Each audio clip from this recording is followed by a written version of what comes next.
Your Excellencies, distinguished guests, ladies and gentlemen, firstly, I would like to thank you for attending our conference, Which Knowledge for Which Sustainable Ocean Governance. The Ocean and Climate Platform and the Centre Scientifique de Monaco, especially Denis Allemand, Anaïs Després, Salah Palazzo, and Marta Boller, ensure the smooth running of the event. I extend my thanks to the event partners, CNRS, Ifremer, and IRD, and to the speakers for summarizing their positions on ocean governance in such short talks. Last but not least, I would like to thank the Prince Albert II of Monaco Foundation and the Gouvernement Princier, to name a few, Sylvie Goyer and Tidiane Kouma. The Monaco Ocean Week has illustrated the great pressure facing the ocean. During the Monaco Blue Initiative event, Annick Girardin, French Minister of the Sea, described the ocean as a global commons. Our events integrates this vision in trying to answer the question, how do we achieve a healthy and resilient ocean for the benefit of future generations? The current fragmentation of ocean decision-making structures slows down effective policymaking. This is shown by the diversity of ocean visions which arise in thinking about governance. The ocean can be considered as a whole. This holistic view will be the tenet of our first session. The ocean can be described as part of the hydrosphere and the Earth system, or as part of global processes like climate change or biodiversity loss. On the other hand, acting in iconic ocean parts like coral reefs or the Mediterranean Sea provide us with concrete examples of how to develop knowledge-based initiatives. Sustainable ocean governance needs to take into consideration these concrete visions. So this event brings together different visions to see how we can co-create our vision of an intergovernmental panel on ocean change, the so-called IPOC.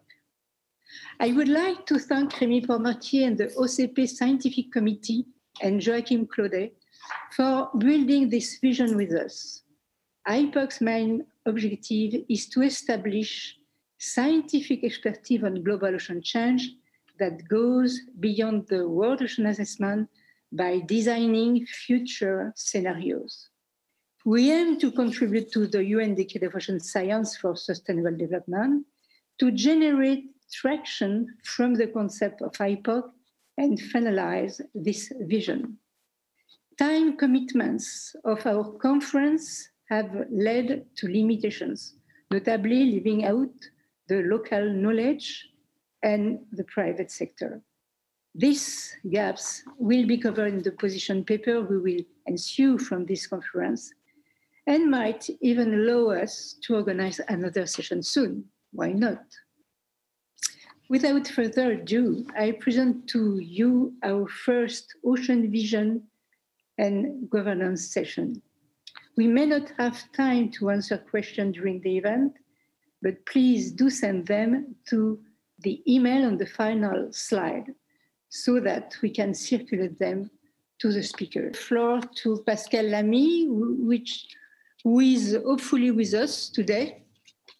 And please, Pascal, I present you. You are chair of the Mission Board Starfish 2030 and chair of the Paris Peace Forum.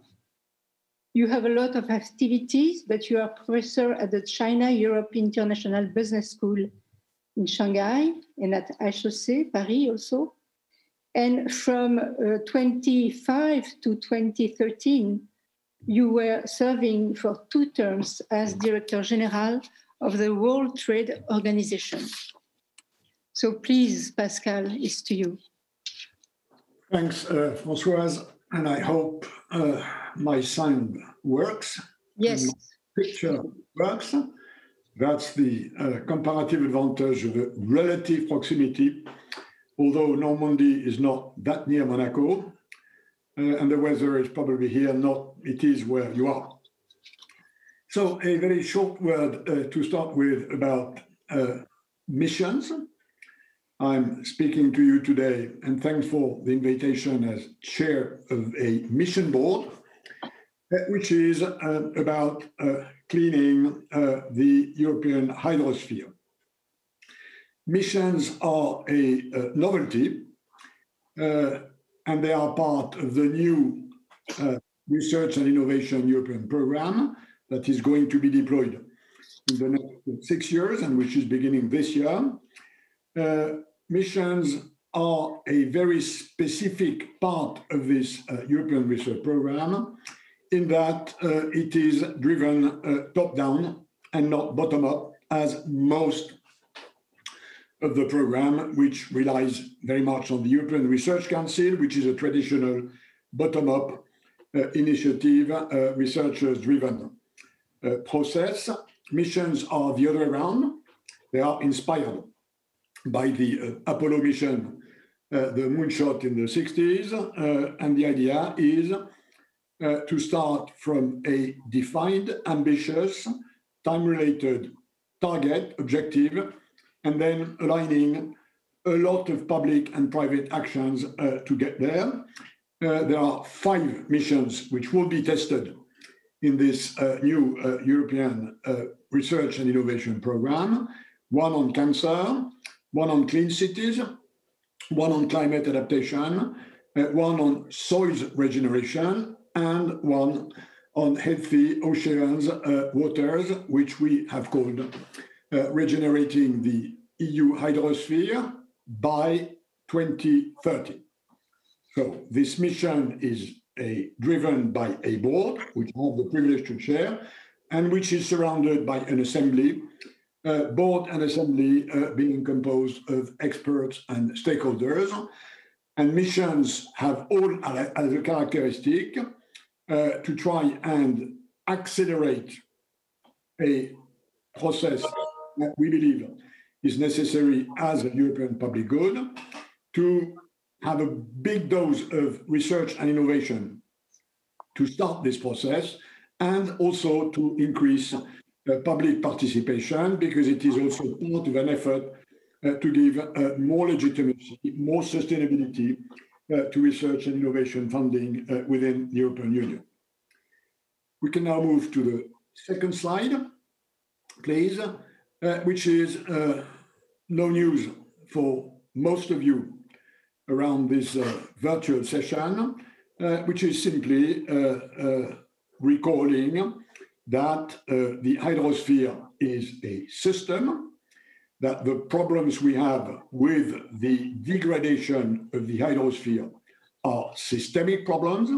They have many facets. They are the result of many complex phenomena interacting with each other. And I'm not, as you know, an ocean or hydrosphere scientist, but this is something which I understand as a former Navy officer, as a member of the Global Ocean Commission, as having tried in the WTO to discipline fish subsidies, which is not yet there. So it's a complex issue, a complex system that needs to be addressed by many, many, many areas. Hence this symbol of a starfish, which is there to show that there are various approaches to regenerating our hydrosphere by 2030. Of course, zero pollution. Of course, a better governance of the whole hydrosphere. Of course, moving forward to a blue economy, which has potential benefits which need to accrue. And of course, bridging this problem we have in both knowledge of our hydrosphere and the public sensitivity, which in many cases is very low, which is a problem given that a lot of the solutions will need the implication of a larger public. So the starfish is the symbol of inseparable 5 legs, which all of them have to be together so that the center coordinates these various legs.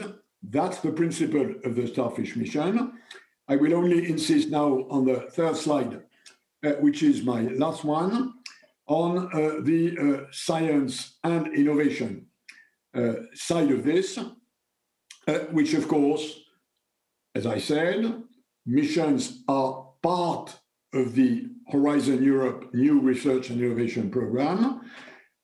They are ignited, they are boosted in their ambition by a specific allocation of research and innovation funding, which in our mind, but this is still to be decided by the European Commission, in our mind is of the order of magnitude of 1 billion euros,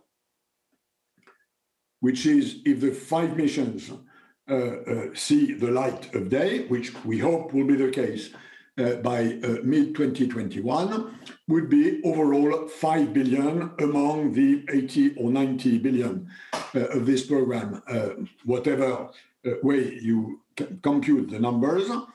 The whole of what we have identified, which are the 17 targets which you see on the left column, which are with the 5 legs of the starfish, filling the knowledge and emotional gap, regenerating water ecosystem, zero pollution, decarb of ocean, seas and water, and revamping governance.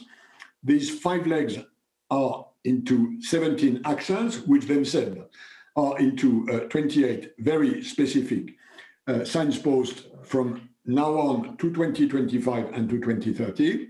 The overall investment program, EU plus member states, private plus public money, we have calculated to the tune of 500 billion euros, which is what we believe is necessary as investments to effectively largely regenerate our hydrosphere by 2030. And we have associated to this roughly 3 billion of research and innovation money. Again, Europe plus member states, private plus public, so that we boost with an igniter in science and innovations this program, which we believe otherwise would not get the necessary acceleration nor the necessary amplitude to get to this target. A few examples of that. 1/3 of the 3 billion is about biotech, which in our view is the major driving area where we need to invest the most research and innovation money. We have floated a number of 150 million for a digital twin, which is an instrument which would help for simulations, which would help increasing the part of the interactions which we now know in many cases very little about. We have a program roughly 200 million for ocean energy, and you know that there is a potential, but we still have technical problems that we still have to solve. For instance, about corrosion of mills for either wave energy or windmill into the ocean and the waters. Those are only examples, but just to show that this is a case where we need this boost from science, from technology, from public, from private, in order to move this objective forward. Final point, which I think will be pretty obvious to those of you who go to the website where the full report of the mission, as it is for the moment, and we are still finalizing it, is displayed. We will see at the end of this report that, of course, we bank on a strong connection with other international initiatives than the Starfish mission, with other fora than the European Union, such as what Françoise Gail is proposing, this IPOC, such as the UN Decade for Ocean Science of our good friend Vladimir Ryabinin, or even for the SDG 14, which, of course, Peter Thompson is extremely well acquainted with. We've been working on this together for now a number of years. So one more example that we believe we can do relatively ambitious things in this area. Of course, the best comparative advantage we have, as opposed to other major environmental challenges, is that the hydrosphere is a biosystem, and that the experience, and many of you are better experts than I am on this, many of you know that bio, as opposed to physical or as opposed to chemistry, bio has a formidable advantage, which is that if you leave the necessary conditions for life to prosper, it does happen. And I think this is the big hope we have with this hydrosphere regeneration mission. Thanks again for your invitation. Thanks for your attention. Over to you, Françoise. Thank you very much for this talk, which is very interesting for us in the vision we have. And perhaps we will try to start with a video from the Lisa Levin one, perhaps, because Tanya is not ready. So Lisa Levin is from the Scripps Institution of Oceanography at the University of California. She is co-founder and co-lead of both the Deep Ocean Stewardship Initiative and the Deep Ocean Observing Strategy. And she is participating to the World Ocean Assessment and to IPCC reports. Unfortunately, like Tanya, she was not able to connect, and we have the video of her presentation. Please, if it's possible to have there. We do not have the sound. Pleasure to talk today about maximizing policy uptake of the World Ocean Assessment. This document is known as the regular process for global reporting and assessment of the state of the marine environment, including socioeconomic aspects. That's a mouthful. It's better known as the regular process or the World Ocean Assessment. The first cycle took place in 2010 to 2014. Its mission was to report on the environmental, economic, and social aspects of the world's ocean. And it did this by addressing driving forces, pressures, state of the ocean, the impact of that state, and the response to those impacts. This document provides a scientific basis for action by governments, intergovernmental processes, policymakers, and others involved in ocean affairs. It provides a baseline for gauging the effectiveness of management and policy decisions and guidance in developing strategies and technologies to solve problems. It was written by a group of experts and more than 600 contributing scientists who were nominated by UN member states. The findings of this first cycle indicate that the ocean's ability to sustain human activities and their impacts is near or at its limit, and urgent action is needed on a global scale to protect what remains. You can see the many countries that contributed to this report, with dominance by the US and United Kingdom. I think many more countries possibly could be engaged. To reach policymakers, 3 technical abstracts were produced in 2017, one on the 2030 Agenda for Sustainable Development, one on climate change, and one on marine biological diversity of areas beyond national jurisdiction. The second cycle began in 2016, and this WOA2 report is embargoed, just about to be produced this year. You can see the major themes covered over in the outline on the right. This report was intended to extend baseline data to evaluating new trends and identifying gaps. It covers emerging and important topics not covered in the WOA1, and like the previous cycle, it is to support UN and ocean-related intergovernmental processes and other forms of policy development and decision-making. Most of the chapters, I should say that there is greater emphasis on human society in this report. Most chapters address economic and social consequences and cover information gaps and capacity building gaps in the field. So the question is, has the World Ocean Assessment received the attention and use that it should? I would suggest that, in fact, it has not, and I think many others agree. One line of evidence for this comes from looking at the UNFCCC Ocean and Climate Change Dialogue submissions that were made last year for a virtual dialogue held in 2020. If we look at mentions of different science assessments, we find that the World Ocean Assessment was mentioned only twice in 2 of 47 submissions by the IUCN and DOALOS, and neither states or other NGOs actually mentioned it at all, whereas the IPCC reports received a lot of mention, and even the IPBES report on biodiversity and ecosystem services received mention by about 25% of the submissions. Another informal line of evidence comes from a survey I did of authors of an IPCC AR6 Chapter 3, Working Group 2, Chapter 3. This is the chapter on ocean and coastal ecosystems and their services.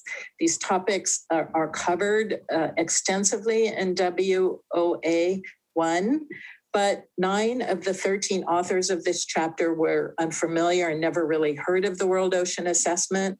Only 2 had actually contributed to the assessment, and only 1 actually cited the World Ocean Assessment in any of their IPPC work, 1 out of 13. So the uptake by both scientists and synthesizing for policymakers and by policymakers themselves seems to be limited. I believe that we can move towards policy relevance by focusing content to enable decision-making.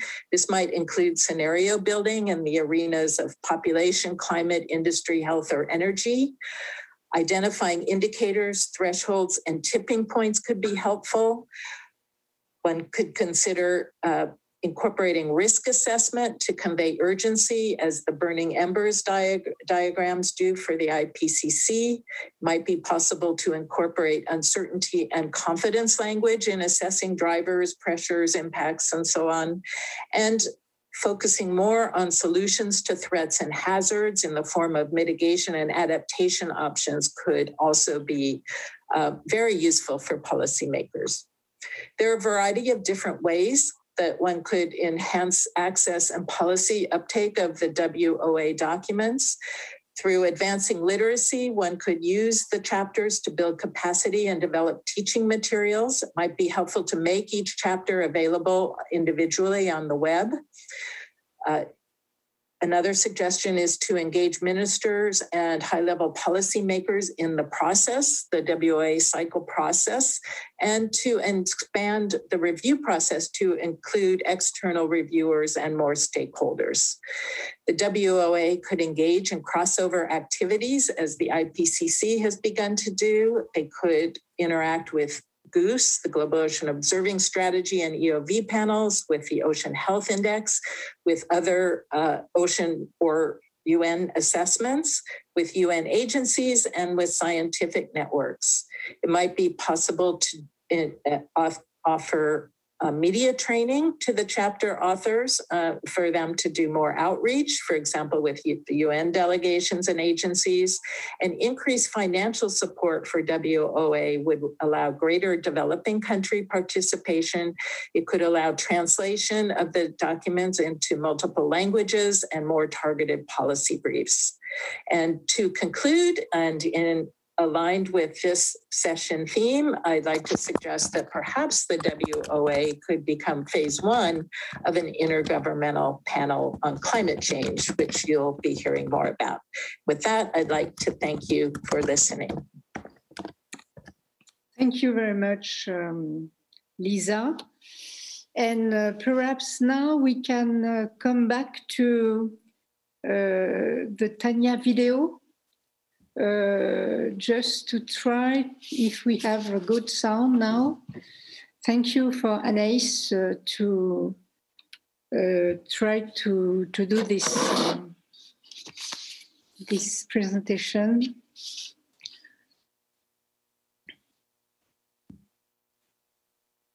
We stand at a pivotal point in history where humanity faces fierce challenges, one of which is the state of our ocean. Scientists warn that we are approaching ecological tipping points, which could cause the collapse of the key life support provided by the ocean.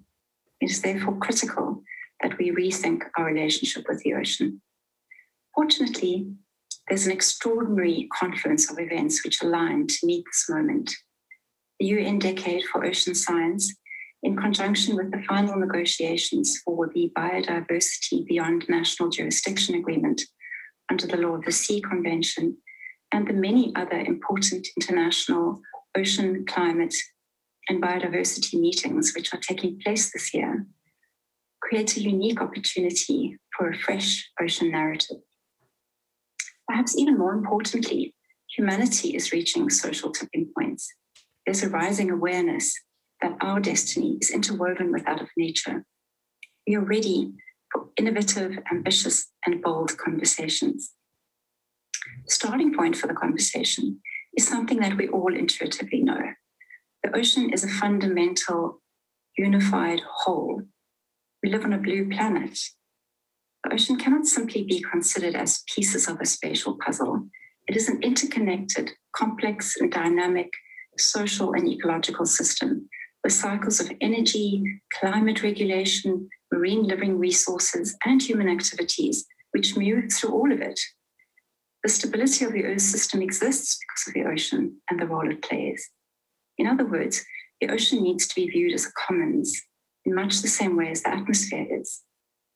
The problem is that current ocean governance doesn't deal with these challenges and this coherence of the ocean. It's been developed over time in a piecemeal fashion, and it's fragmented across sectors, across species, and across ocean spaces. And even within national boundaries, there are conflicting mandates and demands on the ocean. So this fragmented static system has not protected our ocean. What is needed in this overcrowded governance space is coherence and efficacy. If we wish to create an ocean with effective protection, sustainable production, and equitable prosperity, then we need to do something differently. Governance is an indispensable tool for navigating our path to a new relationship with the ocean. And recent global events have demonstrated that more than ever, science is necessary to guide policy. It's also evident that a new systemic approach requires inclusive interactions across all of society.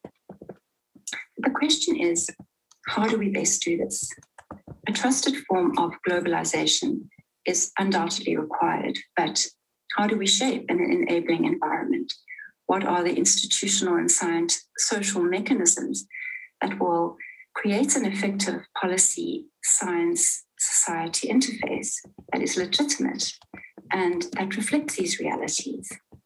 I believe that the answer comprises two elements: reconfiguring ocean governance and a transnational science policy interface for the ocean. In order for governance to respond to the challenges that we are facing in the ocean. We require an ocean governance system that is integrated, that is flexible, that is agile, and that can respond to change as lessons are learned and knowledge evolves. We require a governance system which takes account of the multiple ocean actors in the ocean across all policy levels and at different scales. And critically, ocean governance must reflect the reality that the ocean is a global commons. In order to collate and coordinate policy making across all these borders and across all these sectors, and to implement shared goals for the ocean, a form of centralized meta-governance will be necessary to govern these decentralized and distributed sets of networks.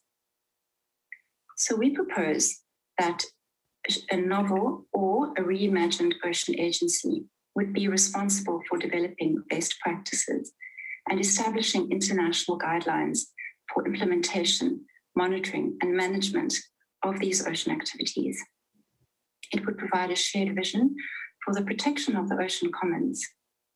We also propose that for ocean governance to be salient, credible, legitimate, and actually capable of addressing these global crises, a coordinated science policy interface is required. It is crucial to develop a consensus-based narrative for the ocean that the scientific community supports and which can guide ocean governance. To this end, the Ocean and Climate Platform has proposed the establishment of an intergovernmental panel on ocean change, an IPOC, as one of the major outcomes of the UN Decade of Ocean Science. In the same way that the IPCC has provided consensus on climate science, the IPOC would provide a scientific interface for implementation through the proposed ocean agency or other existing mechanisms. Some of the outcomes of these global platforms could be to articulate a shared vision for society, to support open knowledge sharing platforms for lessons learned through the polycentric system, to establish a consensus on ocean science, to co-create a governance system which can actually respond to the challenges of ocean use and health within the context of sustainable development, to provide normative social parameters which can guide the negotiations of competing policy objectives, and to facilitate coherent, systems-oriented regulation through principles of transparency, accountability, and inclusivity. Solution-oriented science is now necessary more than ever to provide consensus on the facts and to guide the trade-offs that will undoubtedly occur. The aim of the UN Decade of Ocean Science is to encourage the science community, policymakers, the private sector, and civil society to think beyond business as usual and to aspire for real change.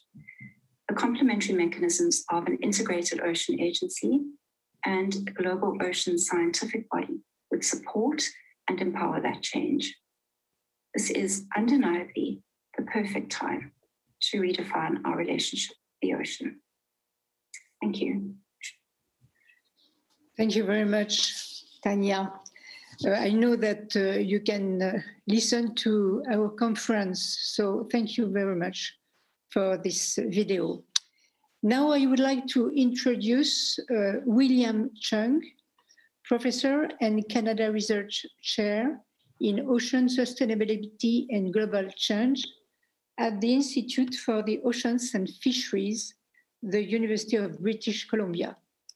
He is an international leader in developing and using scenarios and models of biodiversity and ecosystem services to understand the responses and vulnerabilities of marine human natural systems to global change. In addition to his extensive work on IPCC special report, he is an expert member of IPBS scenarios and model task force and a lead author of IPBS global assessment. Please, William, you have the floor. Thank you very much, Francois, and thank you very much for the organizer to invite me to come to this panel discussion. Next slide, please. This is a figure from the IPCC Special Report for the Oceans and Biosphere. I think Professor Portner will speak more about the report later in his talk, and I'm not going into the details about this figure. What I want to tell you is that behind this table, which is as a main product of the report, it is supported by the series of the latest scientific understanding about how climate change is affecting the oceans. And the conclusion of that synthesis is that climate change effects is already affecting all ocean basins, and that it is also affecting a wide variety of different types of ecosystems, as well as human systems and ecosystem services, such as coral reefs, kelp forests, fisheries, and tourism. Next slide, please. An independent assessment by IPBES, the global assessment, which is one of the flagship assessments of IPBES, also come to the conclusion that, a broader conclusion that human activities have already driven large declines in nature. And this decline include many species being driven to the edge of extinction. There's large decline in ecosystems by almost 50% since the early record. And this also applied to the ocean. The global assessment also identified the main drivers of these nature declines. And particularly for the ocean and other ecosystems, there are 5 main drivers. And climate change is one of the main drivers. Next slide, please. I can press one more time. Next. And then in addition to that, next, other drivers like sea use change, direct exploitation, pollution, and invasive species are also contributing to the biodiversity loss in the oceans. Next slide. And all of these are interacting with one another. It's exacerbating, adding to one another. And it is also driven by some common set of indirect drivers that are related to how our society are developing, such as changes in the socioeconomic aspect of our society, change in technologies, and things like that. And all of these declines in nature that are driven by human activities are really prohibiting or creating a large barriers for us to achieve sustainable development. For example, and more specifically, in achieving some of the sustainable development goals that the world has agreed to achieve in the next decade. Next slide, please. So I think one of the common intersections between all these assessment and organization, including the mandate of the Ocean Panel, is to look into the future. And I think it is not only about looking of how bad we are going into in the future, but then more about envisioning what are the desirable futures of the oceans that we want to live in for us and for the next generation. We want to create a shared visions for desirable natures and societies, as well as trying to pave a pathway to achieve these desirable futures. Next slide, please. In the IPBES scenario and models task force, we take this as one of our main objectives, and in which we want to develop an approach to help us envision these desirable futures. In the last 2 years, the task force has been working really hard to develop a framework that we call the Nature Future Framework. We understand that different people and different society, different cultures have different perspectives about what the desirable futures of the nature, and in this particular case, the oceans would be. So this framework will allow a pluralistic view about what the desirable future would be. It can be a future for nature, it can be a nature for society, it can also be a nature as culture, as well as the intersections between all these different perspectives. Next slide, please. For example, a couple of years ago, we had a workshop in New Zealand trying to bring together some stakeholders to start thinking about what these alternative ocean futures would be. These drawings represent some of the ideas that are developed from that workshops about how the oceans would be like under different perspectives. And the thing is, the ocean is very big. It is very diverse. We have different people living in it. We have different ecosystem, different organisms living in it. So it really allows us to accommodate different perspective for the futures. And the question is then how we can co-develop this mosaic of different futures in the oceans, and that contributes to some overarching goals and futures for the whole world that will support sustainable development, support the future well-being of humanity, as well as ensuring that we protect and conserve biodiversity and ecosystem. In addition to that, in IPBES and IPCC, when in the assessment that particularly related to biodiversity and the oceans, there were, based on the sciences and knowledge, there were recommendations about what are the potential policies, leverage points, and societal changes that we need to make in order to steer ourselves into some sort of desirable futures for the oceans, biodiversity, and ecosystem services. So the questions would then be how we can use this knowledge provided us by all these assessment and scientific findings in order to develop a viable pathways for us to achieve these different desirable futures. Next slide, please. So in summary, I was asked to provide some insights into the questions of how IPCC, IPBES, and IPOC can work together for the oceans. And I think one of the many aspects that it can be done is through the co-development of these shared visions, desirable futures, as well as the pathway of how we can achieve these desirable futures. IPBES and IPCC have a much broader mandate about looking at climate change, biodiversity loss, and ecosystem services in the whole world, while the IPOC will be more specific to the oceans. And I think that may provide a very complementary role in that by the joint effort of these initiative and organizations, we can really help and facilitate this process of developing the futures.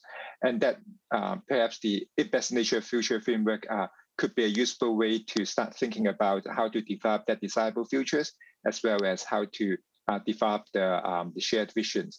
And that really required the participation by a broad range of stakeholders, policymakers, scientists, and indigenous people to do that. And that this organization can really work together to bring all these people together to achieve that goal. So with that, thank you very much. Thank you very much. Thank you very much, William, for your talk. And now I introduce Hans-Otto Portner. He is a researcher in marine ecophysiology. He has established theory and evidence on effects of climate warming, ocean acidification, and hypoxia on marine animals and ecosystems. And he was elected co-chair of IPCC Working Group 2 for his sixth assessment cycle. He is an elected member of the European Academy of Science, the German Advisory Council on Global Change, and a Web of Science Highly Cited Researcher 2018 award. Please, Hans. Yeah, thank you very much, Françoise. I hope you can hear me, but otherwise I would offer thanks. And thanks a lot for your kind invitation. It's a pity that we cannot be together in Monaco, but it's nice to see familiar faces and to be part of this workshop. Now, the title I have chosen came really from my experience as co-chair of IPCC Working Group 2, where we go across systems. So my personal observations are certainly stimulated by these impressions when we speak about climate, we look at oceans, we look at land, we look at cryosphere, we look at the atmosphere, and and you develop a picture in a way. Certainly, it's widening your personal blinders a lot, but you also develop a picture for the for the planet as a whole, and you think about similarities and differences in these systems. And we have dealt with these different systems in 3 special reports that we have released in the current assessment cycle. In 2018, we produced a special report on global warming of 1.5 compared to 2 degrees. And then the year after, we produced one special report on climate change and land, and then a complementary one on climate change and the oceans and the cryosphere. And all of these special reports have had much attention and have made a point with respect to the vulnerability of these different systems. But we haven't really discussed in any depth to what extent we can actually bring some insights together across these different systems, and how actually this comparative view might stimulate and strengthen initiatives within each system. In the scientific realm, certainly there has been, or there is, a distinct community focusing on land ecosystems and a distinct community focusing on oceans. And I consider myself to be part of the latter, both of which are certainly also justified. Very distinguished colleagues, I see several here on this panel, and we are dealing, in a way, we need to ask ourselves to what extent we are dealing with challenges that are not only specific for each systems, but to what extent are they also similar. And I think I must say, when I look at the colleagues that we've been interacting with over the years, these communities are different. They're different people. There's limited exchange between them.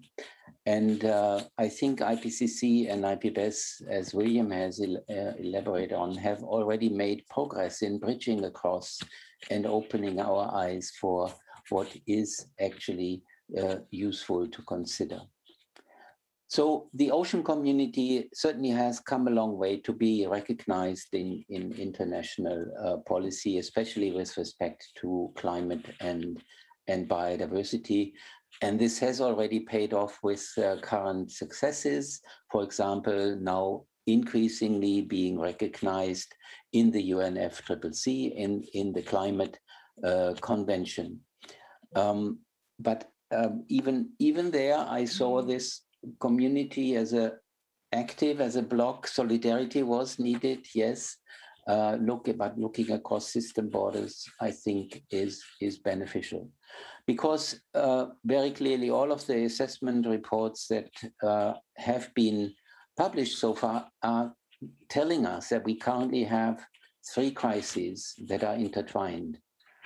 And they are intertwined across all systems. It's first of all the climate crisis, where temperature is moving outside of those humankind has enjoyed in the last 8,000 to 10,000 years, the so-called Holocene, bringing its own challenges. And then we have the biodiversity crisis that William has already mentioned, where extinction rates are high already and will become higher with climate change. And then we have a societal crisis where humankind has been populating the planet with large population numbers. And now our crisis is made visible through COVID, where we have inequality across the world. And certainly we need to make progress on these crises and beyond the time frame given us by COVID. Poverty, hunger, migration are exacerbated by the current crisis, just to mention some challenges. And I would like to emphasize that all 3 crises concern both land and ocean in similar ways, but this similarity is not sufficiently expressed by the scientific communities, and it is time to consider those similarities move out of the silos while also strengthening the systems we are so interested in, like the oceans. And these are truly the challenges we are currently facing in the Working Group 2 main assessment report, where all these systems need to be addressed and have their voice. In relation to climate, both ocean and land communities distinguish and argue for certainly ambitious emissions reduction, which needs to bring us closer to meeting the Paris Agreement, current NDCs being very sobering in this context. But we also consider carbon storage by ecosystems. On land, we have soil, we have savannas, we have forests, and we have peat as main components. In the ocean, we have seagrasses, mangroves, kelp as forest analogues, and we have just learned that marine sediment is also important for carbon storage. So there are similarities here that we should take into account. We can say carbon storage is at stake in all systems, and it's diminished by human interferences. Both together cannot compensate for anthropogenic emissions, so reducing emissions is much needed and needs to set in now. Then we have biodiversity, where we have overuse and overexploitation of natural resources, which is threatening biodiversity both on land and in the oceans.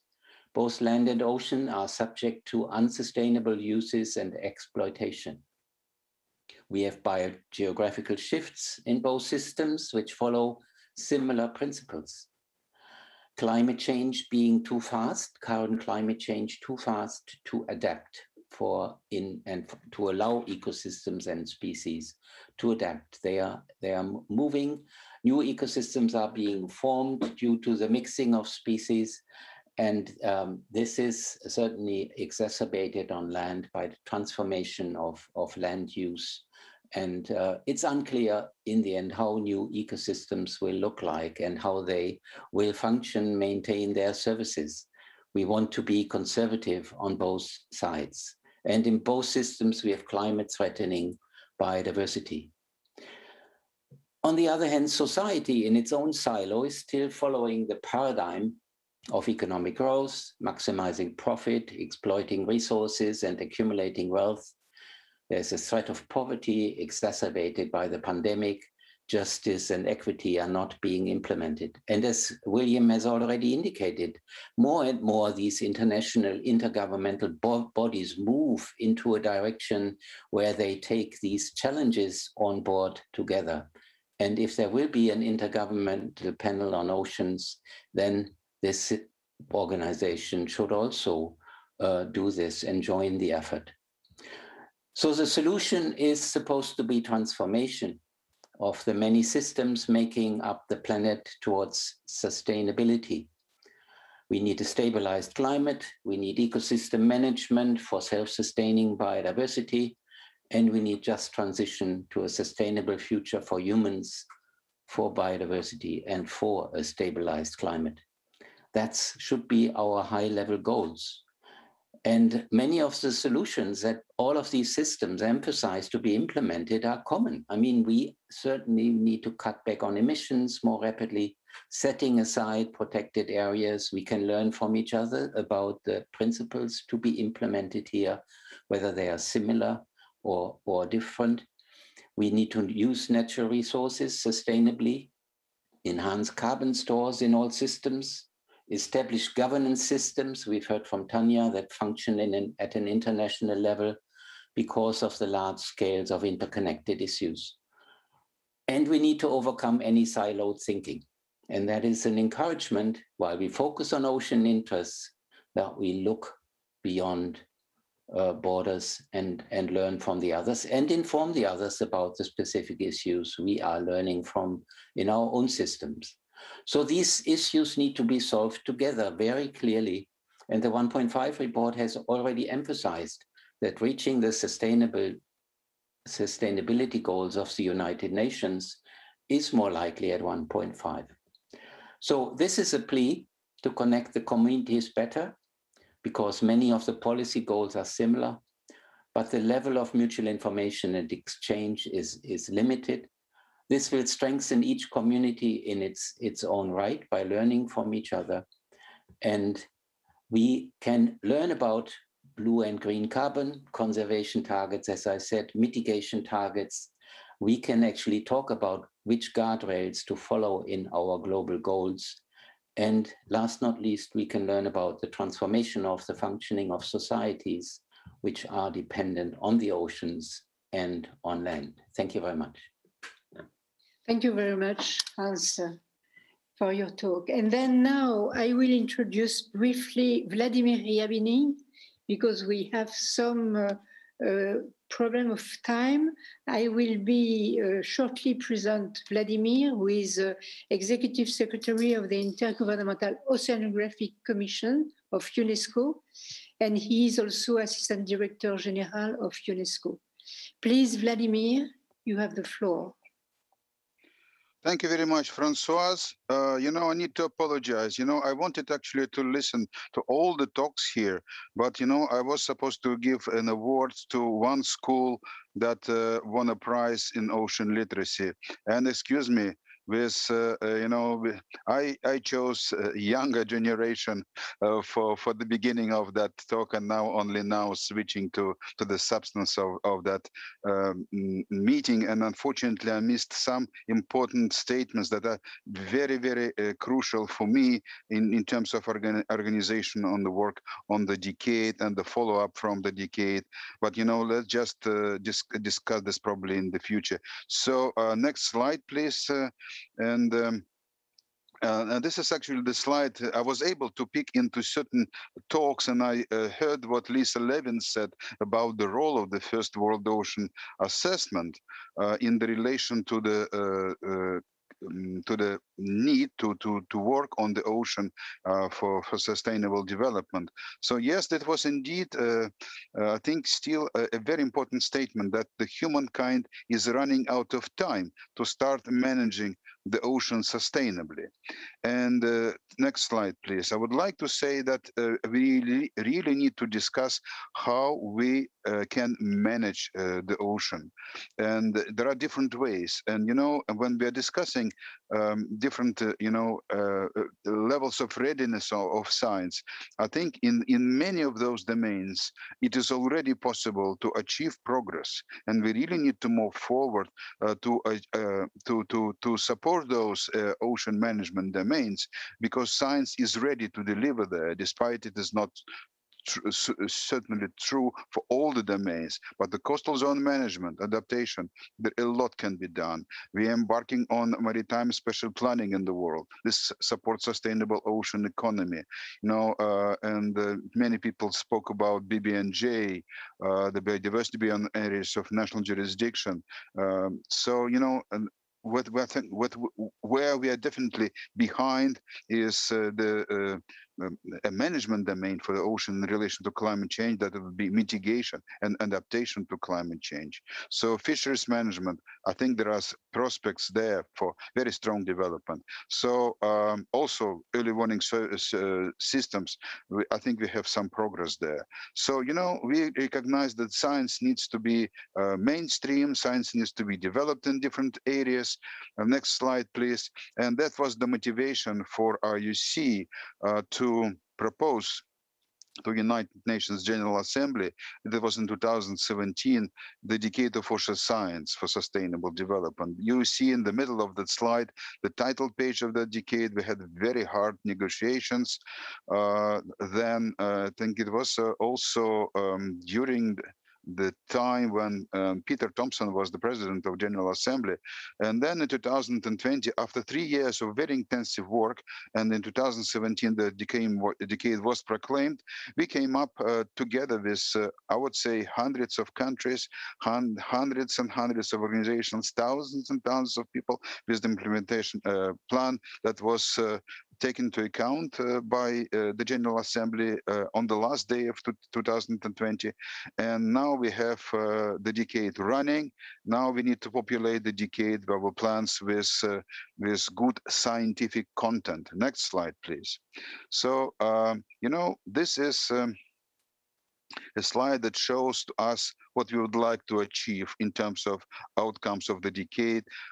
By the year 2030, hopefully earlier, we'd like to have the ocean clean, healthy, resilient, productive, predictive, safe, accessible, inspiring, engaging. And you can easily see that, those adjectives, many of them really apply to the qualities of people, our human relation. And I'm going to speak about this, human relation with the ocean. And we, on the basis of the analysis with many communities, we formulated initial challenges. These are initial challenges. So the logic is very, I think, clear here. So we need to understand the pollutants, get rid of pollutants. We need to understand ecosystems, and by getting rid of pollutants, we will try to make ecosystems healthier. This will help us to generate more food from the ocean in a sustainable way. This is also a contribution to ocean economy, but this will be all happening in the under the influence of climate change, in which ocean is a very important nexus. So the risks will only increase with the tropical cyclones and already existing, also with urbanization and movement of people towards coastal zone.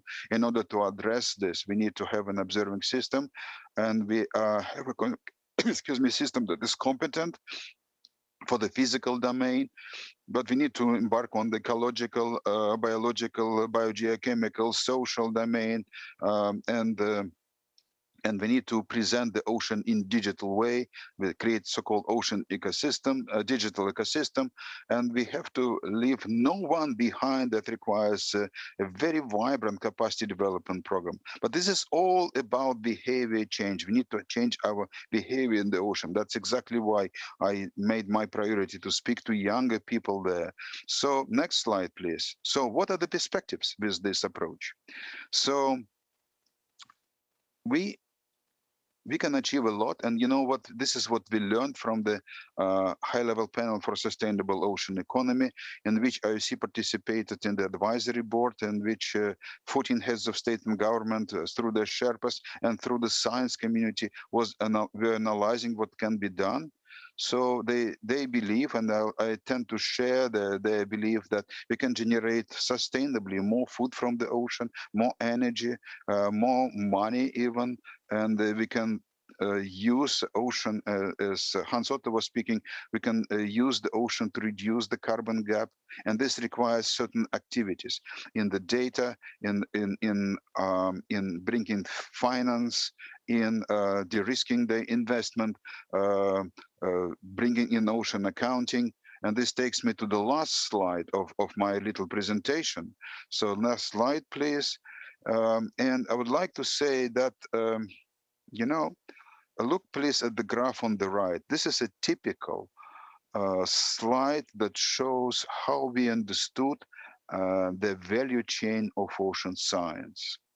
So from research and innovation that contribute to ocean observations, we generate data, we generate real-time services through forecasting systems, we conduct a scientific analysis and come up with assessments, and these assessments were presented here extensively, and this generates a societal benefit.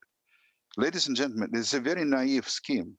No, I used to believe in this scheme for many years, but I think there is something missing here. I tried to put this, I think, not clear part by this question mark.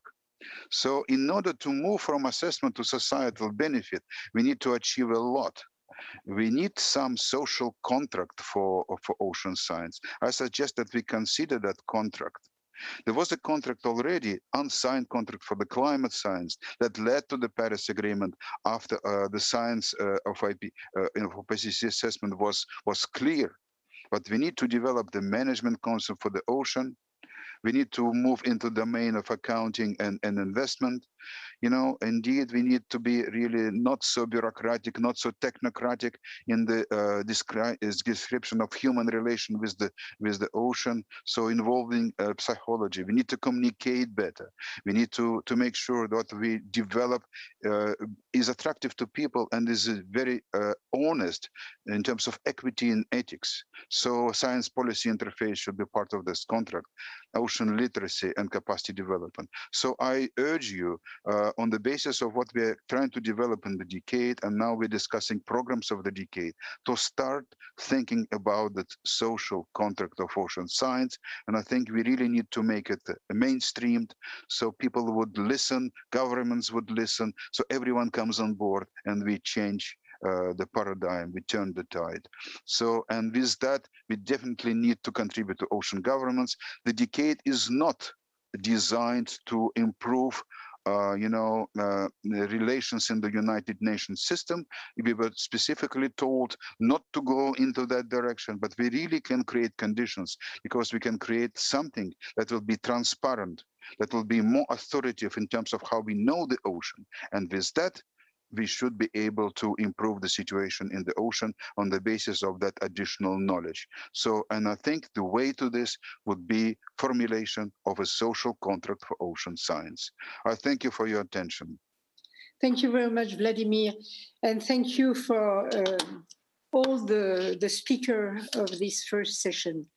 We are late now, so we will have not our break 10 minutes before the second session.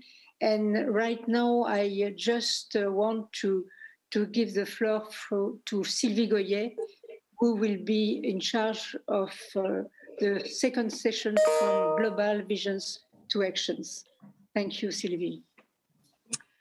Great, thanks a lot, Françoise, for handing over. Indeed, we're running late, so we're going to have to be very efficient in this second session. Good morning, good evening, wherever you're joining us from, Excellencies, ladies and gentlemen, all protocol being observed. I'm very happy to welcome you to this second session of the event, Which Knowledge for Which Sustainable Ocean Governance? My name is Sylvie Goyer, advisor to the Vice President at the Prince Albert II of Monaco Foundation, and I'm indeed one of the few sitting currently in Monaco under the sun.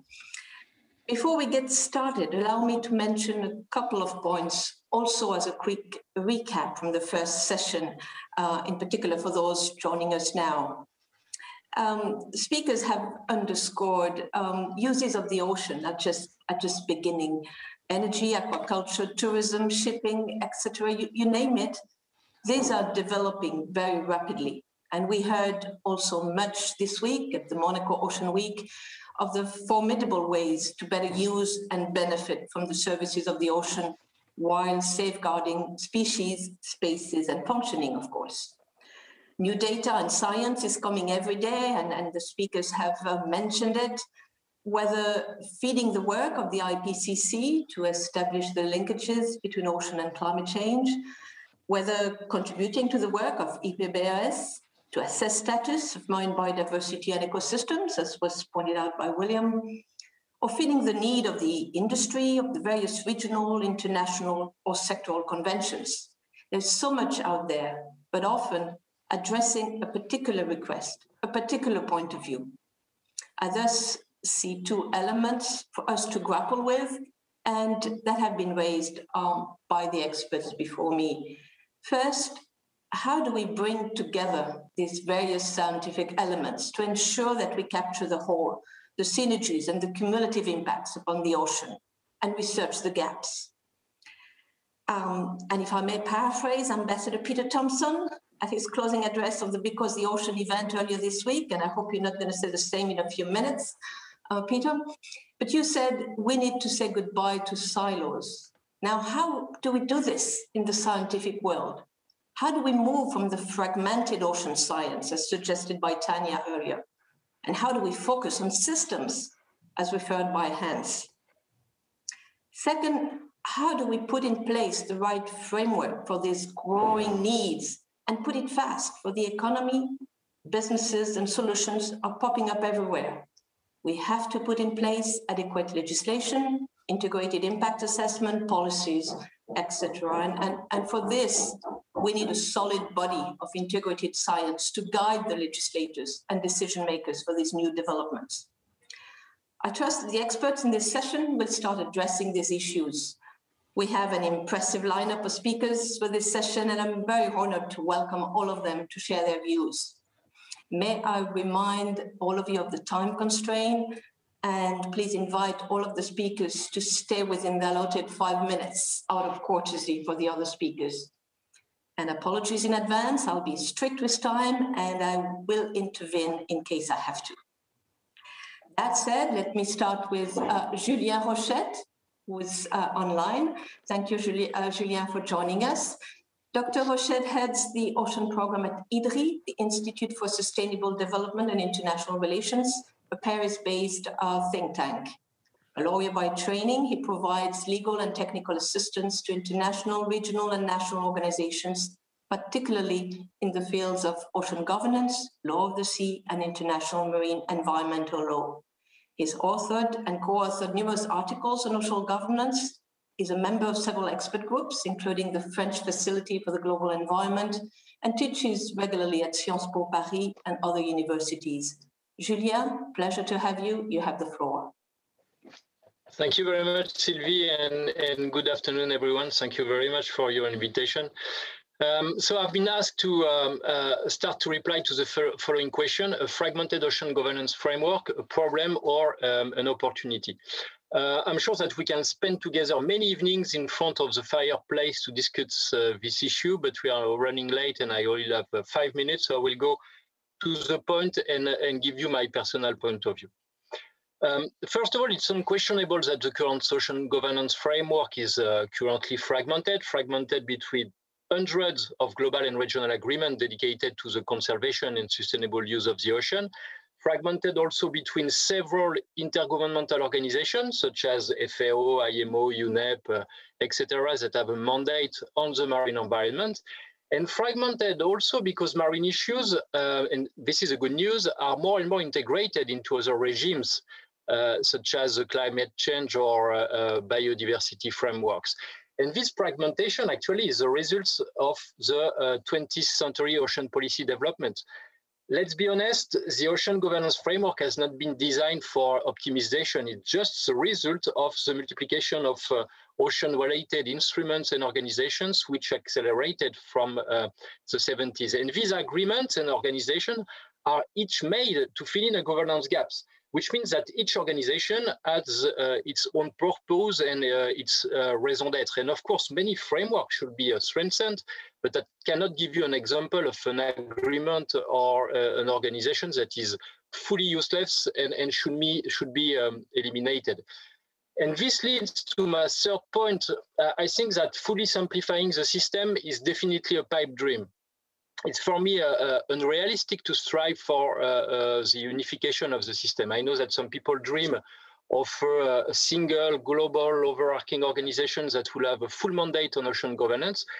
It is a seductive horizon, but I'm pretty sure it will not come true in the near future. However, there are still plenty rooms for improvement, and we should, for instance, avoid overlapping, strengthen the effectiveness of existing mechanisms, improve cooperation and coordinations between existing organizations, and use the opportunities offered by the system. Let me give you two examples. For many reasons, there have been huge obstacles to regulate offshore and gas activities at the global level. But some states decided to move forward and adopted specific regulation at the regional level, which is a great, I would say, utilization of the opportunities offered by this fragmentation of the governance system. Another example, states are currently negotiating at the UN level an international agreement on the ICs, which could be, I would say, completed by a specific target on MPAs adopted under the Biodiversity Post-20 framework. And this shows, again, that initiatives can be complementary and that there could be some articulations between different regulatory framework.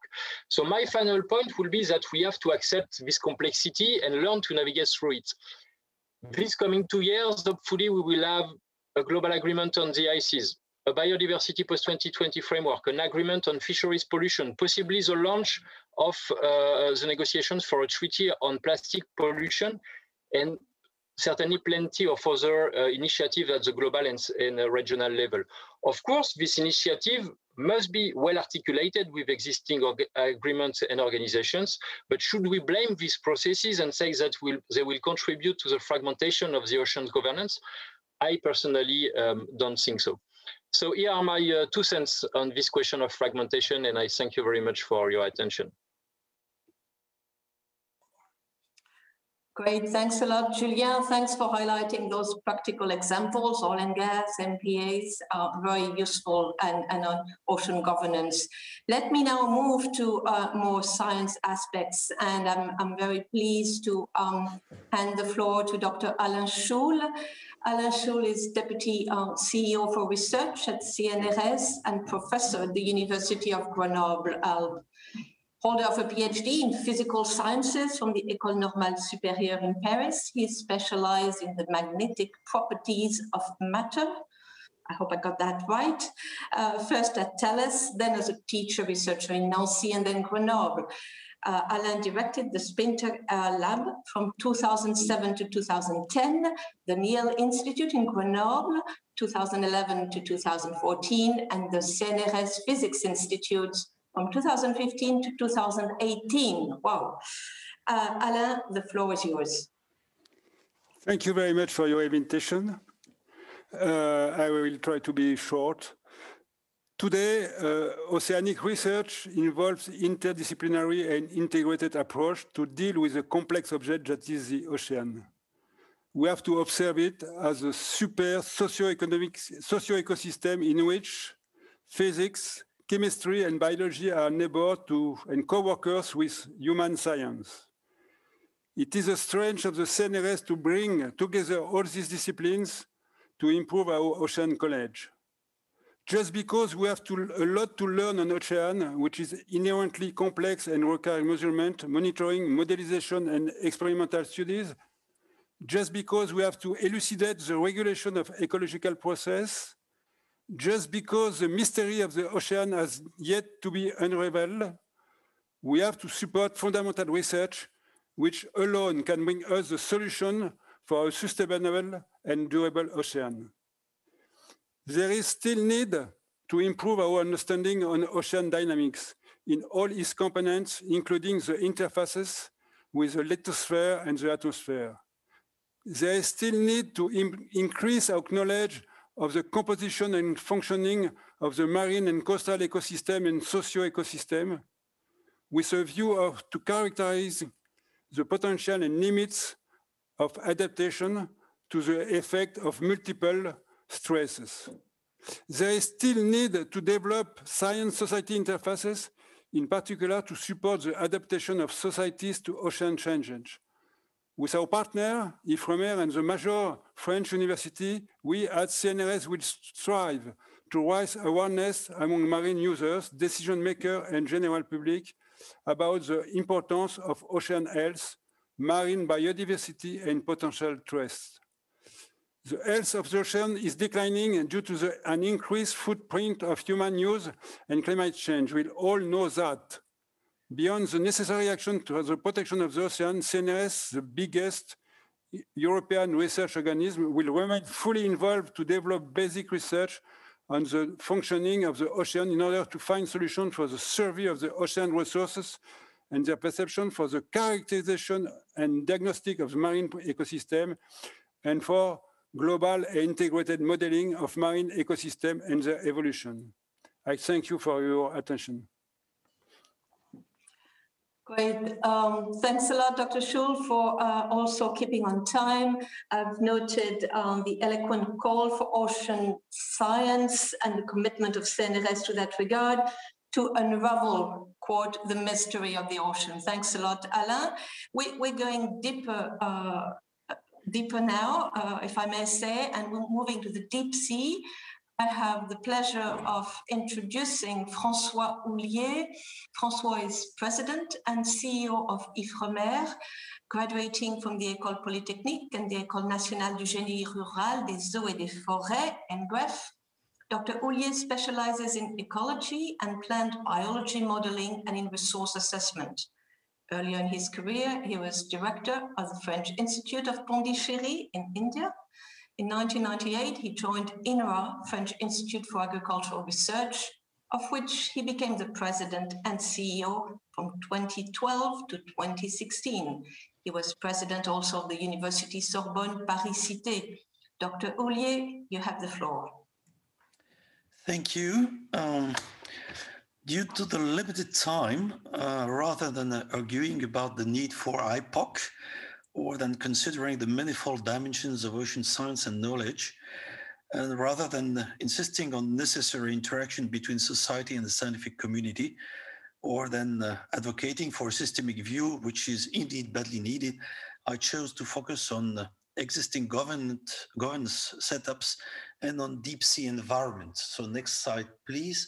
And I chose to illustrate my talk with two examples of existing governance.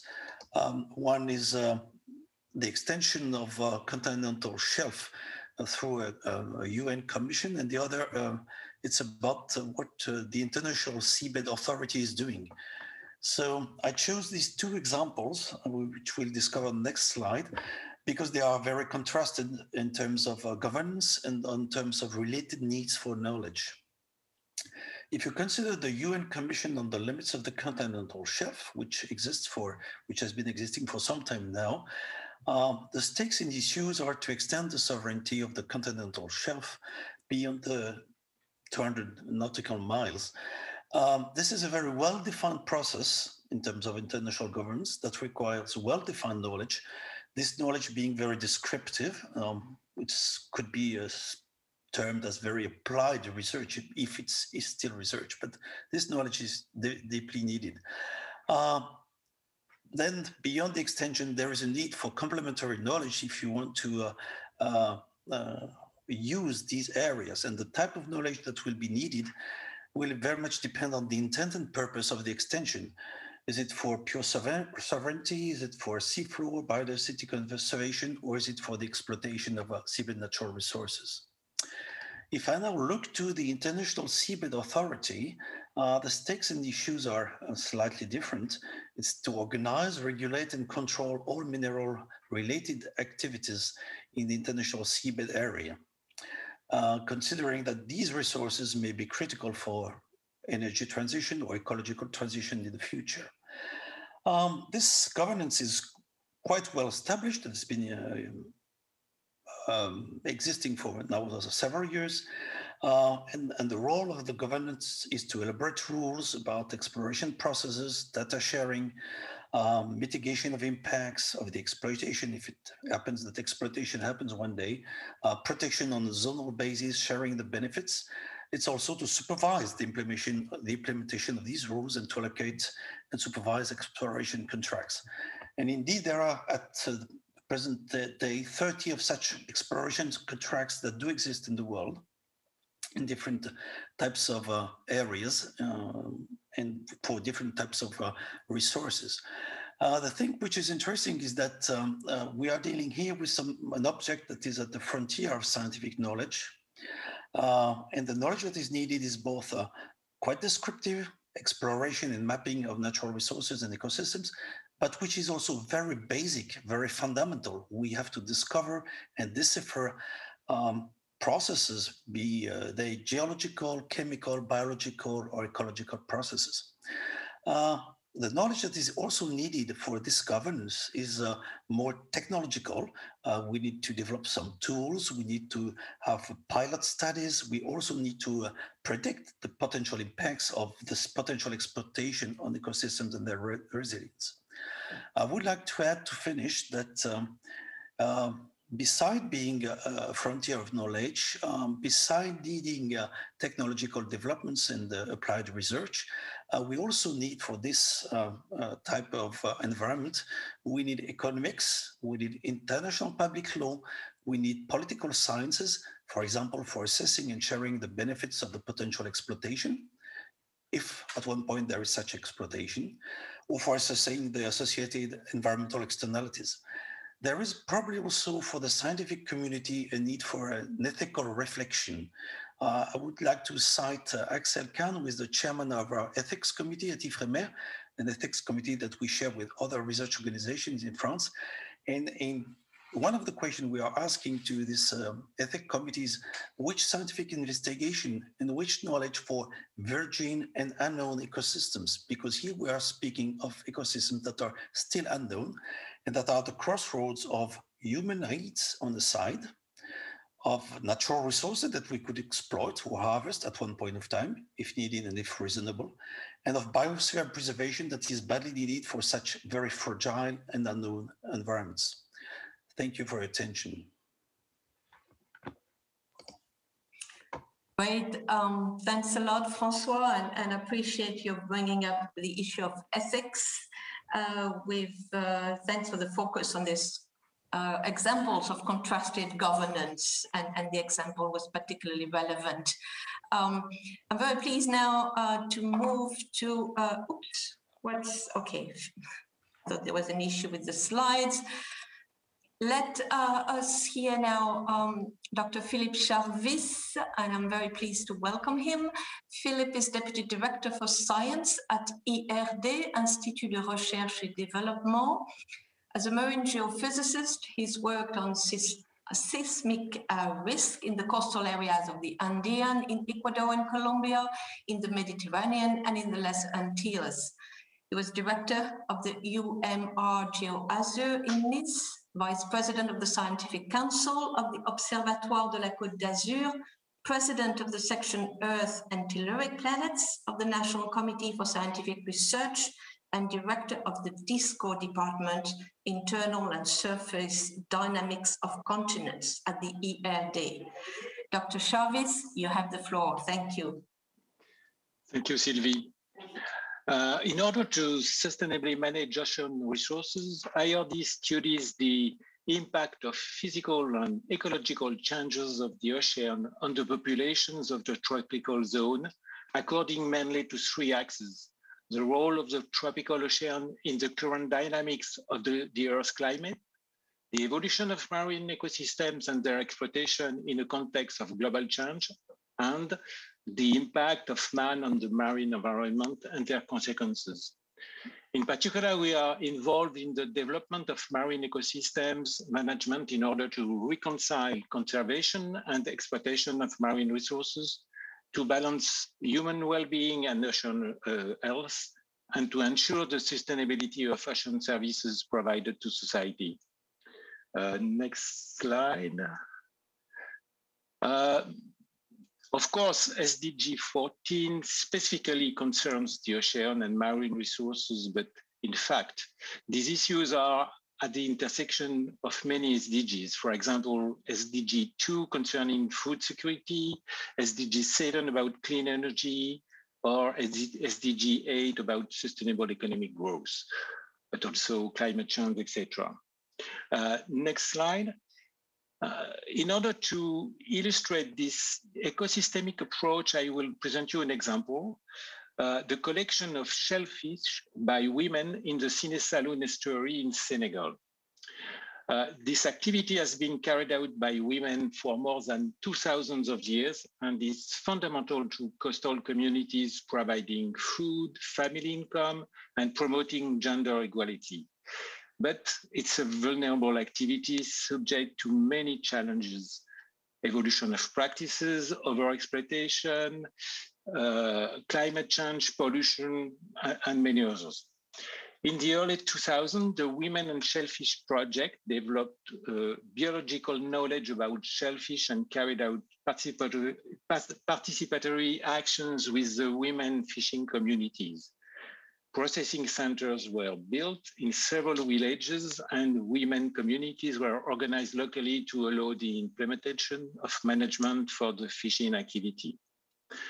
Presently, our projects aim to better understand the processes that govern the functioning of the whole delta ecosystem and the interaction with the ocean in order to be able to propose tools and methods to anticipate the most appropriate management measures.